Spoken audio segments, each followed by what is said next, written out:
Welcome to the Civil War Center podcast. Learn about the battles, events, and people that shaped the turning point in American history. I'm your host, Andy Lucian.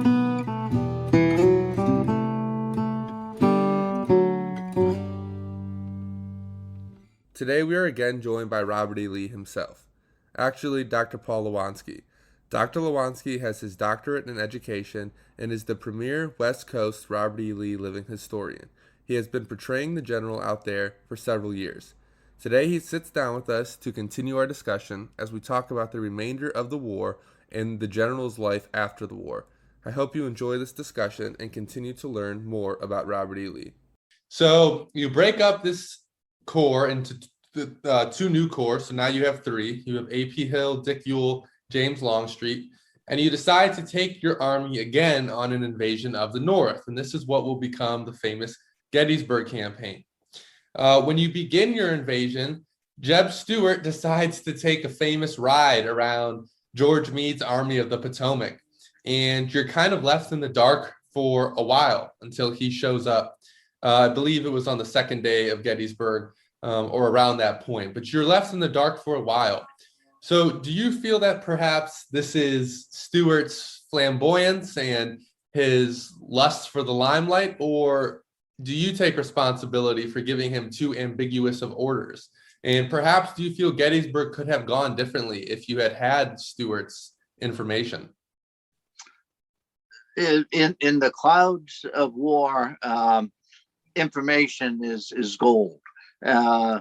General Stuart is known for his flamboyance. Is indeed fancied himself quite the cavalier of old. I had told him, and I believe in giving my subordinate generals as much latitude as possible.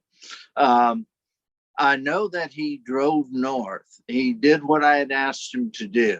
In retrospect, that is true. He had been encountering Union troops and being forced more and more to the east before he could swing back. Now, it is my understanding after the fact that he indeed actually had sent some couriers with information about the disposition of the troops that he met, but they had failed to reach my headquarters. So the fact that he sent them was negated by the fact that we did not receive that information. If we had known what we were getting into, General Longstreet, perhaps I should have listened more strongly to him, had argued that we should move away from Gettysburg and find ground more suitable for our needs. I looked at the ground and I found the ground suitable, and I gave orders to take the high ground. Unfortunately, my generals did not move as rapidly as I wanted them to. And as a result, the Union was able to secure high ground around us. But at that point, we were fully engaged, and it would have been very difficult to disengage without some losses and without them hot on our trail. So I decided to pursue the battle at that point. Now, when General Stuart did arrive, I was not a happy person with him, and my only comment to him when he came into headquarters was, "General Stuart, you are here at last." And I turned away from him. I'm sure that's a harsh rebuke for you, right? You seem very mild. Well, I've been told that he hung his head and appeared to be like a young boy who had been scolded by the headmaster at a school. I think he knew me well enough to know that that's all I needed to say, that I was disappointed in his choices along the way. Well, I can imagine he probably wasn't too much of a fan of that, given he seems like a very prideful man. I don't want to judge him, but he seems like someone who likes the limelight. So sure, he didn't like that rebuke from you. So he does kind of leave you in the dark here. But you begin your invasion of the North. You kind of stumble into the Battle of Gettysburg, but there's one question I have for you. During this invasion, your men capture freed African American men, some born free, some freed slaves, and send them back to the South to slavery. Did you have your men do this, or was this something that they just did?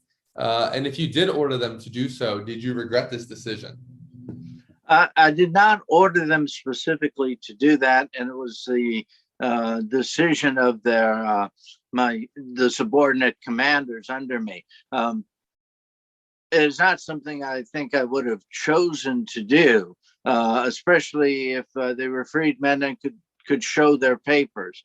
However, President Lincoln's attempt to incite an insurrection had indeed put a great deal of animosity among some of the officers and men, and took it out, unfortunately, on the Negro laborers that were there. It happened as commanding general. I am responsible for the actions of my men. I would not have approved it if I had known about it. However, I was predominantly occupied with the battle in front of me at the time. Yeah, so you kind of stumble into this battle. You said you're preoccupied with it. You don't have much intelligence, if anything, from Jeb Stuart. We talked about Stonewall Jackson and his demise at Chancellorsville. So it's kind of infamous that on July 1st, the first day of Gettysburg, that you give your corps commanders orders to take the hill if feasible, and they decide it's not. Do you think if Stonewall Jackson had been there, he would have taken the heights and perhaps Gettysburg could have gone much differently? It is always difficult to say what could have been. However, General Jackson's personality was such that if I gave him an order, he tended to follow through with it. Now, most of my orders, I understood that when I give an order as commanding general, I'm not on the ground. So it's always if you can. And this is, again, why I divided my corps. These generals were not comfortable with their command. They were not comfortable with the capabilities of their men. Stonewall's brigade would have taken the hills, but if they weren't asked to do it or told strongly to do it, they would be like any other men. If you're under fire, you tend to think about protecting yourself and become a little more cautious. Indeed, often victory comes down to the commander who is leading them. So perhaps I failed there in not following through with those subordinates. Well, so you kind of stumble into this engagement on July 1st, the first day of Gettysburg. On day 2, you attack, but it's kind of piecemeal. And James Longstreet doesn't initiate his attack until later in the day. Did you feel any sort of insubordination from Longstreet? Because it is pretty well known that he didn't necessarily believe in your plans at Gettysburg. Do you think that was intentional? Why do you think one of your most trusted corps commanders wasn't behind you fully at Gettysburg? That's a hard thing to try to judge why another person did what they did.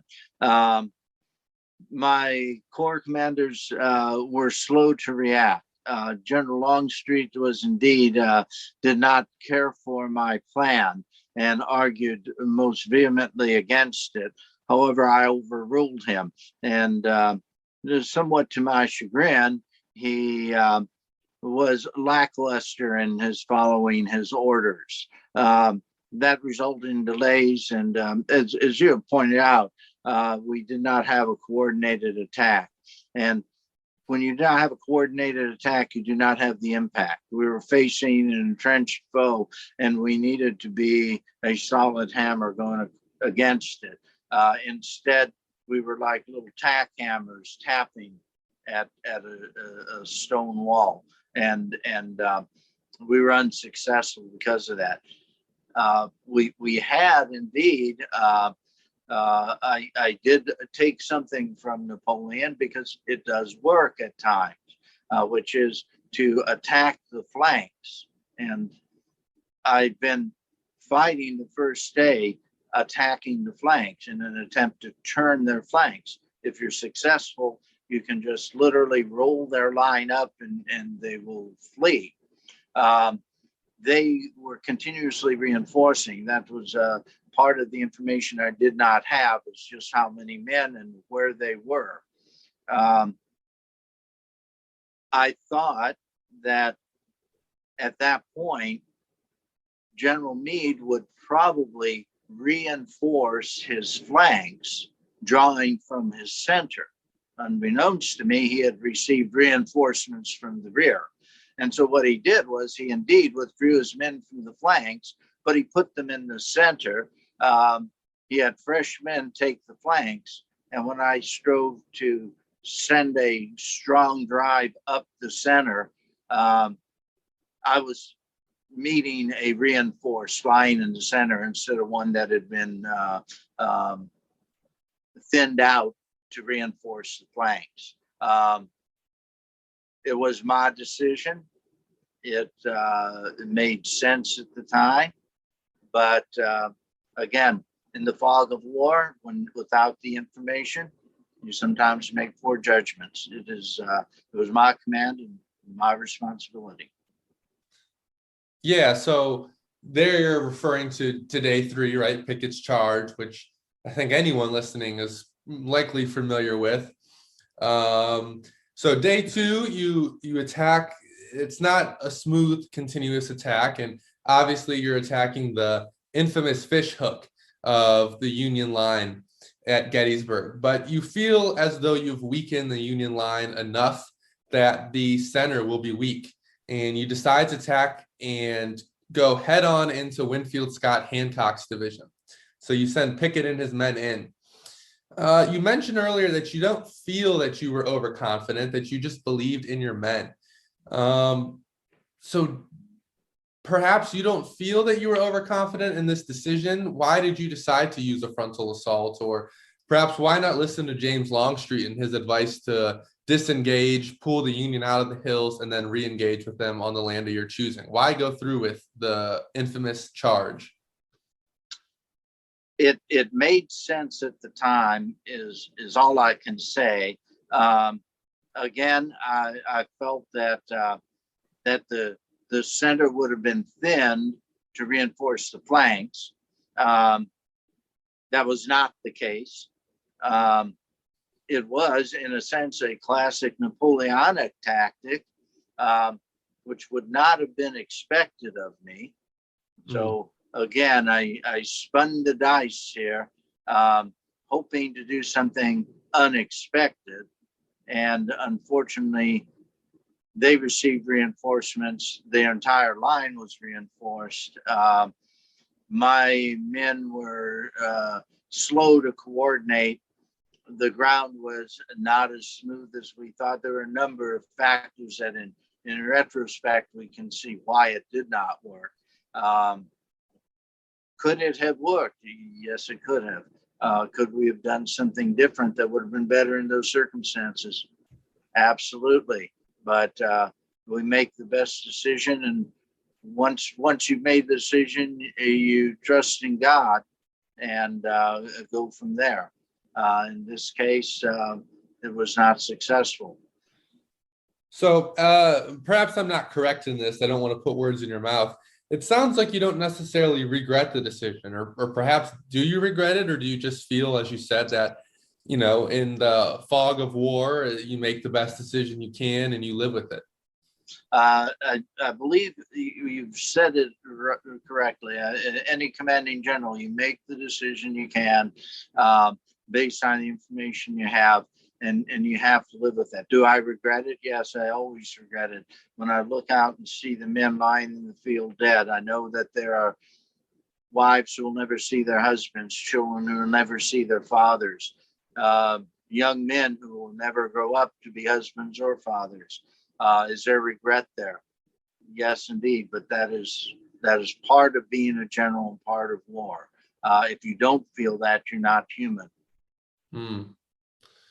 Yeah, that's something I can't imagine, and something that when I sat down with General Grant, your opponent, who we'll get to in a minute here when we discuss the Overland Campaign, said the same thing. So you guys are pretty similar in that regard. And anyone listening, if you haven't listened to my conversations with General Grant, I suggest you do that after you finish listening to General Lee and myself here. So you engage at Gettysburg, and there's the infamous Pickett's Charge, the Angle, heavy losses, something that Pickett says he'll never forgive you for. You disengage, and your second and final invasion of the North is done. And this is really a staggering defeat for you, General, something that we haven't seen much of throughout the war. And after this, you get tasked with going head on against Ulysses S. Grant.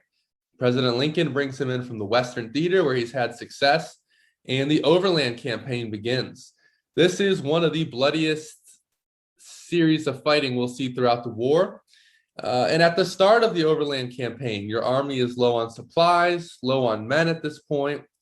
You're greatly outmanned. So how do you attempt to overcome this deficit? Because one of the things that people really admire about you, General Lee, is that you're able to, in the face of these long shot odds, keep the army of Northern Virginia going. So how do you manage to overcome this lack of resources and manpower? Well, our advantages are that, number one, we're defending our homes. Men fight much more valiantly when they're defending their homes. I depended on the knowledge of the men. Because we were defending our homes, we could find paths around things. We could find out how to outflank them. We also had prepared defenses. We knew where we were falling back to. Unfortunately, our lack of men, our lack of material supplies, the more or less scorched earth policy of the Union troops was working against us. My cavalry, which had been so preeminent at the beginning of the war, found itself now facing a very different opponent after 3 years of combat. The rather incompetent cavalry of the Union had learned in a trial by fire and observing how Southern cavalry operated, and they were now very effective. And they were able to ride around our flanks and also wreak havoc in our rear areas among our meager supplies. So we were constantly having to fall back. What could we do? Try to choose our ground. We knew we were fighting a defensive war. Without more men, there was not much more I could do. So I kept falling back toward those trenches in Richmond that gave me such a wonderful nickname that we discussed early on. Yeah, well, hey, like you said, once the men see the elephant, they're appreciative of it. So you face Grant head on. You have some victories that seem like some real long shot victories, but the death toll keeps rising and rising during the Overland Campaign. So what sort of toll? This is kind of similar. We discussed it before, but by the time we get to 1864 and the Overland Campaign is these really high death tolls. Just taking Antietam by itself is one thing, but adding it with the Wilderness and Cold Harbor, Spotsylvania Courthouse, what is this doing to you? Is it wearing on you? As I said, I'm not a young man. My heart has been weakened over the years, and I think this took its toll on me as well. I could not matched the strength of the Union. For every man they lost, they could replace it. I understand they were recruiting Irishmen straight off boats, and here you had an Irishman who fought for the British Army and was being offered a job to do what he had been trained to be. So we saw the Union troops being replenished with arms and food, and my own men were now without ammunition, without food, barely getting by, often living in tatters, but still fighting to defend their homes. They were valiant, but we had very little option at that point. Every man I lost could not be replaced. That literally is what it came down to. That it was a war of attrition against my army, and all I could do is withdraw so that I did not have to spread my men out as far. So as Grant knew this. General Grant knew where I was. He understood that the price he needed to pay was to throw his men against me, because he could replace his casualties and I could not. And ultimately he would win on that basis.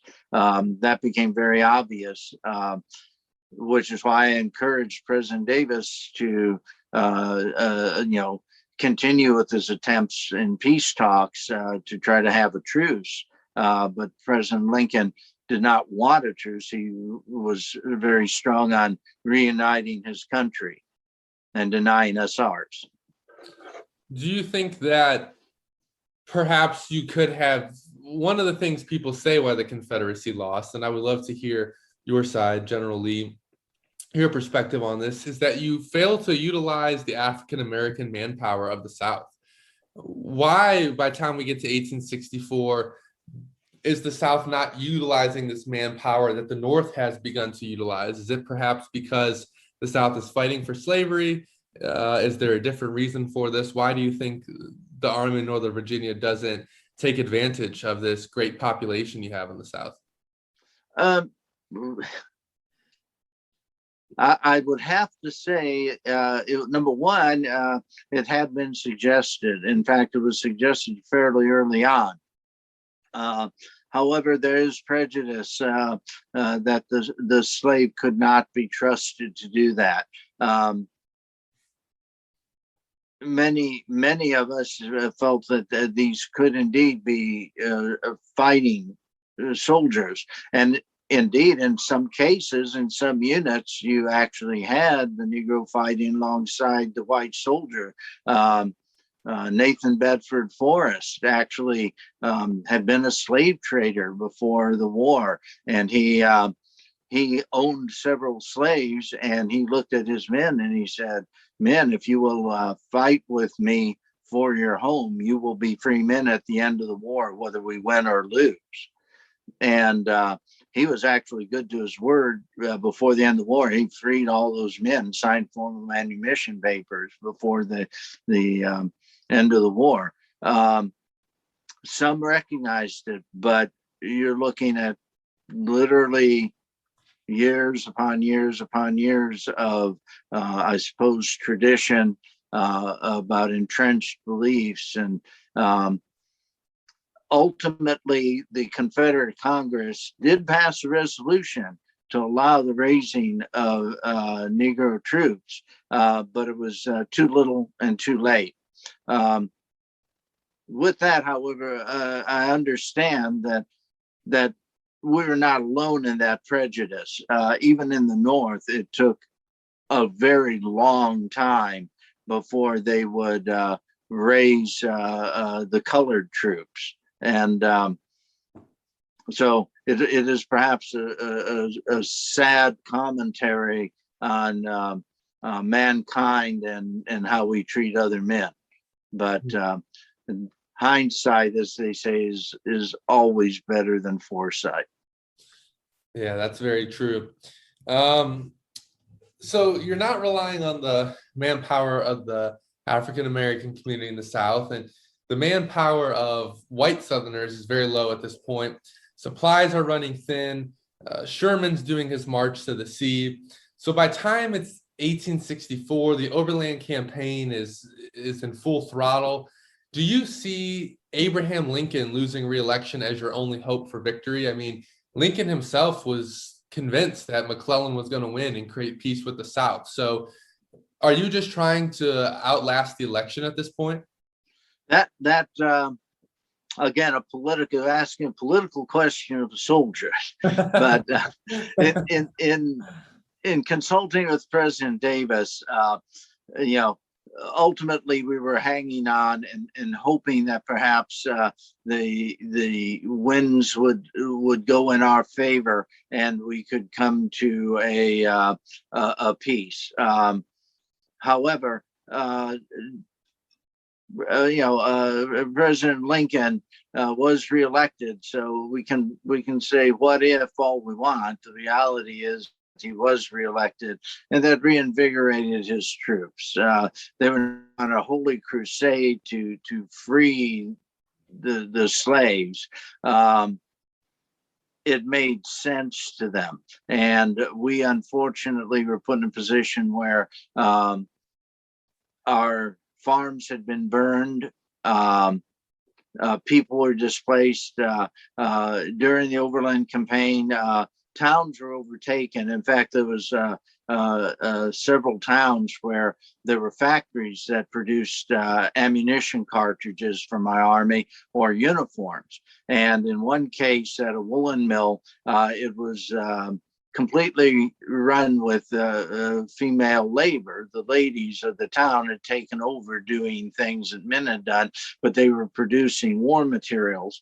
The Union general that captured the town took all the women who worked in the factory, put them on trains, and sent them up north. And when the train stopped, they were thrown off the train and just left. So that's what my men were fighting against. They continued to fight, but a whole town of ladies that were thrown up north, and of the women who went, only about 10% actually ever made it home again or were ever heard from again. Who knows what happened to the rest of them? But the South was starting to feel the depredations of the war. Not just up in Virginia, but down into the deeper South and into the central South.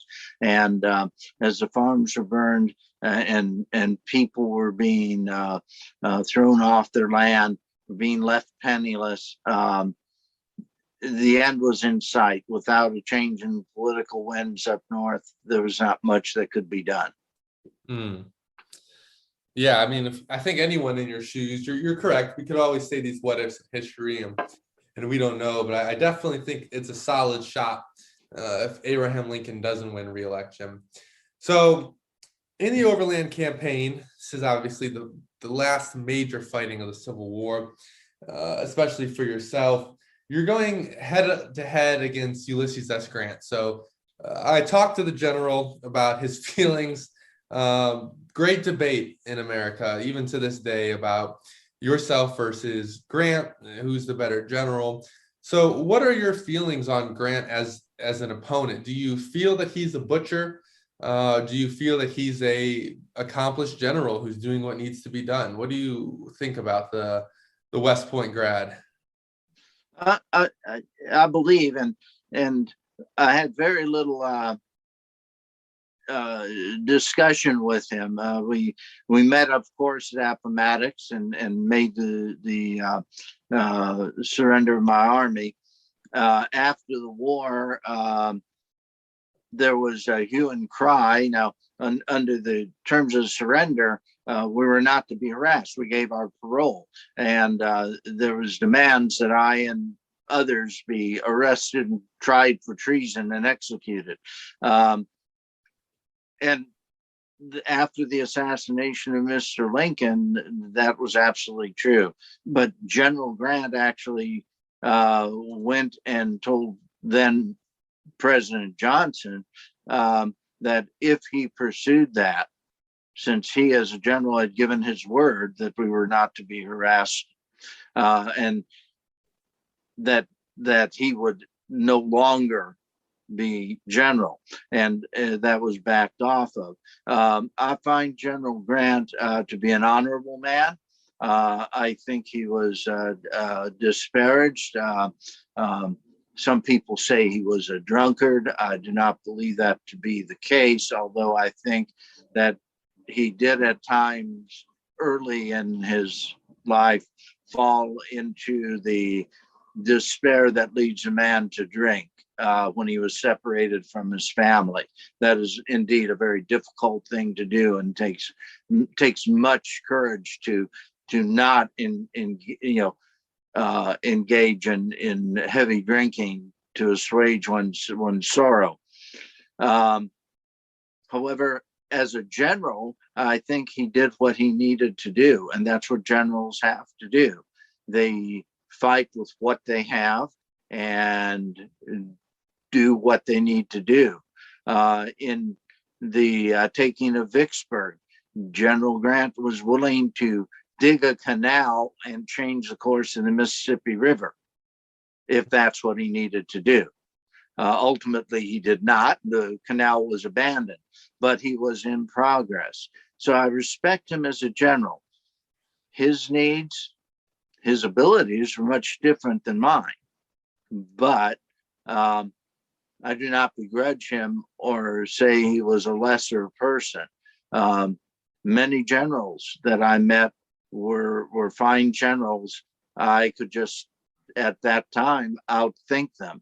In this case, General Grant was able to outmaneuver me, and ultimately the Army of Northern Virginia found itself without food and without ammunition and surrounded. And that becomes untenable, and I don't care what general you are. I had two choices at that point. Is that what ultimately leads you to surrender? Are your men just too exhausted to fight, out of supplies? Are you hoping to prevent further loss of life? Perhaps you look around and you say, the overland campaign's been so costly. At this point, more lives are just being lost, and the outcome will be the same. What ultimately brings you to Appomattox? We were withdrawing my army toward Richmond. Now we were low on ammunition. We were definitely low on food, and had been for a number of days. My men were withdrawing. We crossed Appomattox Creek. My rear guard, just to give you an example of the ferocity of the fighting, was one of the first North Carolina cavalry units that was actually in the war, and they were the rear guard. They were guarding the crossing of the river. When the battle at Appomattox Creek had begun, they had mustered in on the roll, I believe, about 300 men. Now, mind you, that there should be 1,000 in that, but we were down to 300. After we crossed the river, they were the last ones. They were running low on ammunition. There's no more ammunition to give them. They had suffered charge after charge under General Custer, actually. And at Appomattox Courthouse, the parole recorded 3 men left out of 300. Those are the casualties we were taking. We had been promised that we were not going for the courthouse. Appomattox also had a railhead. We had been promised food and ammunition supplies. When we arrived at the railhead, the Union cavalry had outflanked us. My own cavalry, as I just said, had been more than decimated. We lost access to resupply of food, resupply of ammunition. We had just minimal ammunition and virtually no food. The men were subsisting for about 3 days at that point. And each man got about a handful of dried corn, which normally would be given to the horses.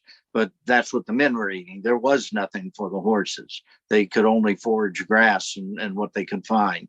I had two choices, and one was to surrender the army.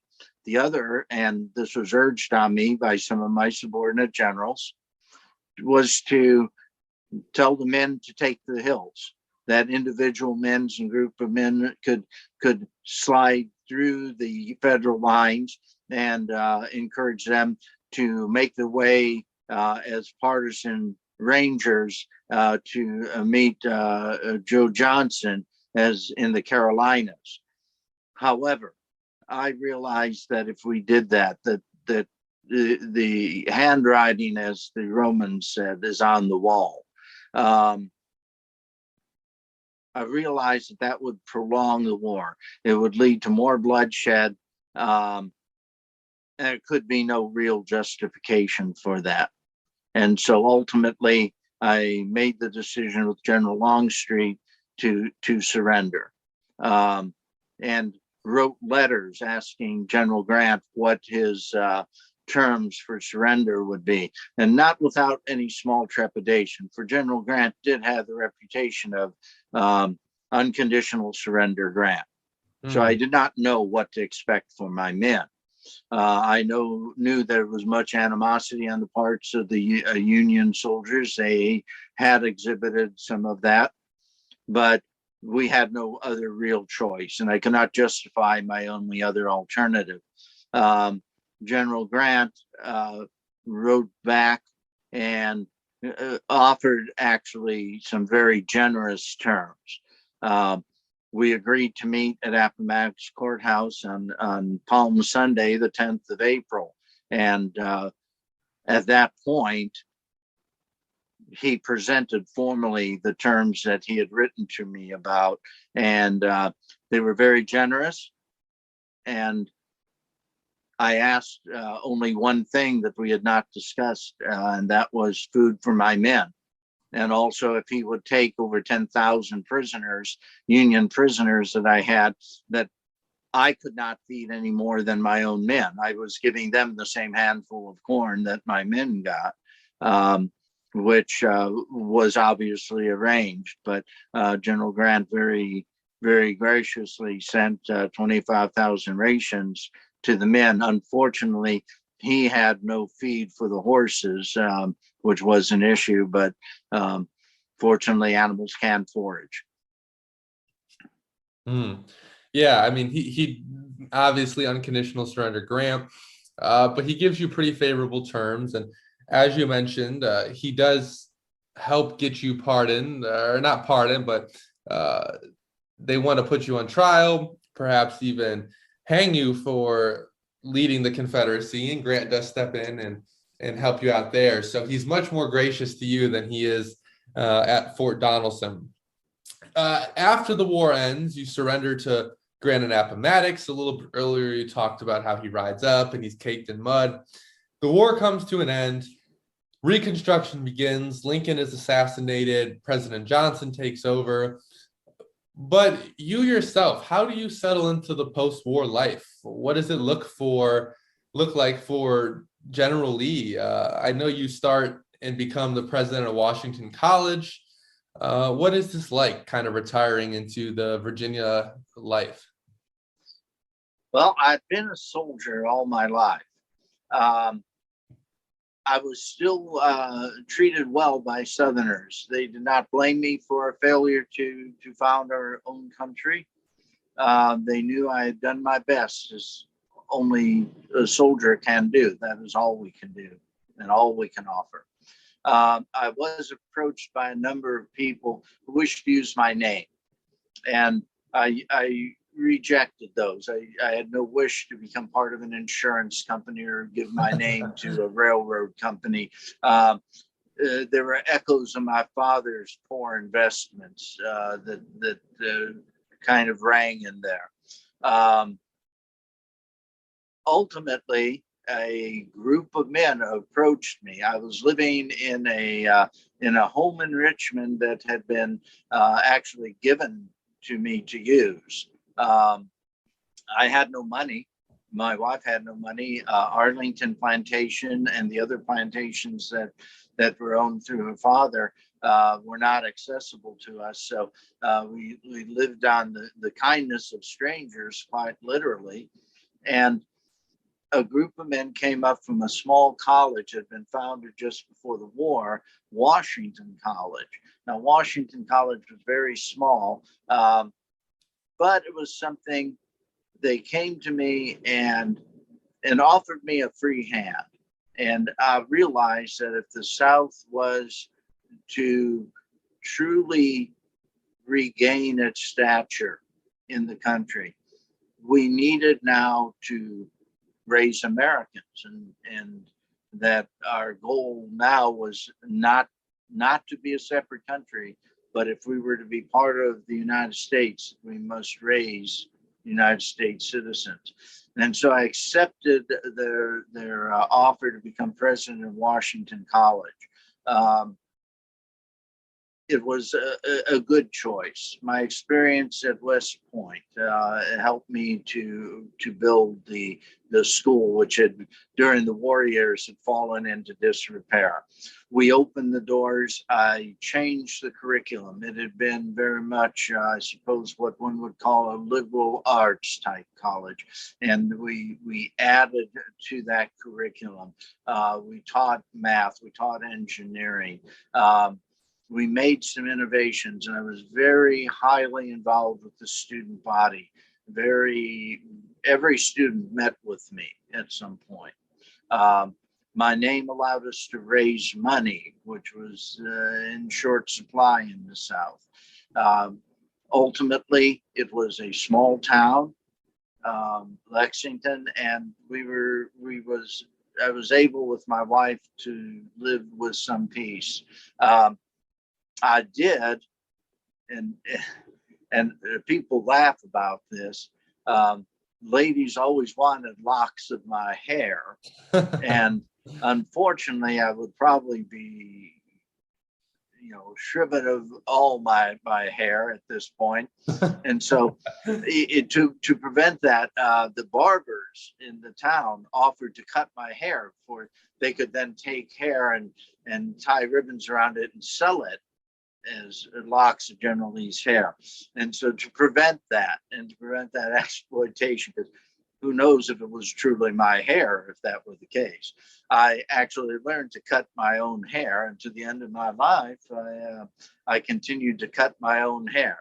I would each day ride Traveler or one of my other horses. I enjoyed riding, but it was nice to not be able to worry about life and death matters, but instead worry about life, the future of young men as they sought to rebuild the South.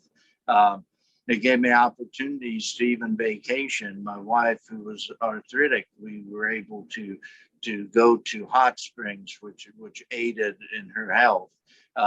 And at those times, I was able to meet with people and even attend dances and have conversations. So I believe that my presidency at Washington College helped to mend the wounds that had been caused by the war. Because truly, I did not hate the men that wore blue. I'd worn blue for much of my life, but we were just fighting for our independence. We saw it as a replication of what our fathers and grandfathers had done against Great Britain. We were fighting for independence, and in fact, many people refer to it as the Second War of Independence or the War of Southern Independence. People seem to have difficulty deciding what to call it. Even Civil War is not quite right because the South, we never really wanted to take over the North, take over the country. We just wanted to leave and form our own country and be independent. And so it wasn't truly a civil war in the traditional sense. I believe that they are settling on the war of insurrection or the war of rebellion is the official terms in Washington, sitting out for the records of the war. To be honest, it makes no matter because this is now history and we must look to the future as a single country. Yeah, I like that. So I want to ask you, Mr. Lee, as our time here is coming to a close, what would you like to tell people as the hero of the South, even though you don't win, and to some people in the North, the villain of the South and of the Civil War or the War of Insurrection? What would you like to leave people with about yourself and your legacy, and as a country that is moving on from the scars of the past? I believe that what I told my students at Washington College, we must remember that we are one country, that we must all be Americans first. Um, if we lose that, if we divide ourselves over anything, then we divide our country and we fall back into the terrible time of the war. Now, the South, for the most part, wanted to be left alone. They wanted to pursue life as they saw it. That was not to be. And we cannot change that. It's the will of God that we move on without that. And I am a strong man of faith, and I believe that we must strive to now unify ourselves and find our future in His faith. Mm. I like that. I think that's a great thing to leave us with. So I thank you for your time. Thank you for joining us today and being willing to go through all these major events of your life and of the Civil War with us. I appreciate your perspective. Well, thank you for coming to talk with me. I do appreciate the chance to reminisce a little bit, and also explain what was going on from our perspective, because we all see the world from different perspectives. If you're sitting next to me, your view is not the same as mine. Mm. And even though we're looking at the same object, we may see slightly different things.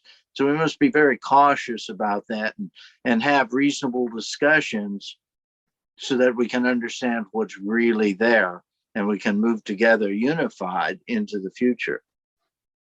That's fantastic wisdom to leave us with. Thank you. Thank you for joining us for this week's episode with Robert E. Lee. I hope you enjoyed this two-part discussion and learned something about the General's life. I also hope you'll join us next week as we sit down with Dr. Simpson of Arizona State University to discuss the summer of 1864. We will take a look at Grant's Overland Campaign, Grant vs. Lee, William Sherman in Atlanta, and the election of 1864. As always, please leave a review and subscribe if you enjoyed the show. See you next week.